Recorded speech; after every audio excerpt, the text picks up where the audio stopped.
মহানবী সাল্লাল্লাহু আলাইহি ওয়াসাল্লাম মৃত্যুর সময়ের একটি ঘটনা। নবীজির মৃত্যুর সময় জিবরাইল আলাইহিস সালাম আসলেন। এসে নবীজিকে সালাম দিলেন আর বললেন, হে আল্লাহর রাসূল, আল্লাহ আপনাকে সালাম দিয়েছে আর জানতে চেয়েছে আপনি কেমন আছেন। আল্লাহ সব জানেন, তারপরও আপনি কেমন আছেন সেটা তার মুখ থেকে জানতে চেয়েছিলেন। নবীজি সাল্লাল্লাহু আলাইহি ওয়াসাল্লাম বললেন, আমি বড়ই কষ্টের ভেতর আছি, অসুস্থ অবস্থায় আছি।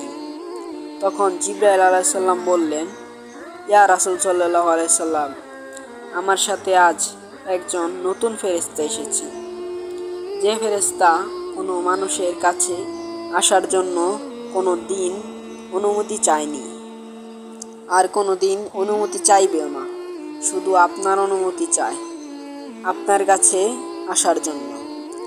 আর সে ফেরেশতার নাম মালাকুল মাউত। মালাকুল মাউত রাসূলের অনুমতি নিয়ে রাসূল সাল্লাল্লাহু আলাইহি ওয়াসাল্লামের জান মোবারকের কাছে এসে সালাম দিলেন। বললেন, ইয়া রাসূল সাল্লাল্লাহু আলাইহি ওয়াসাল্লাম, আমি আদম সাল্লাল্লাহু আলাইহি ওয়াসাল্লামের থেকে শুরু করে এই পর্যন্ত যত মানুষের জান কবজ করেছি আর কিয়ামত পর্যন্ত যত মানুষের জান কবজ করব, কারো কাছে অনুমতি চাইনি আর চাওয়ার আমার লাগবে না। কিন্তু আজকে আসার সময় আল্লাহ বলেছেন আমি যেন আপনার অনুমতি চাই। নবীজি বললেন, মালাকুল মাউত, আমি যদি অনুমতি না দেই?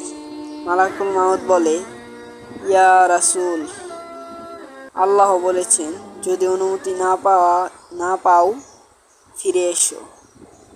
আল্লাহু আকবার।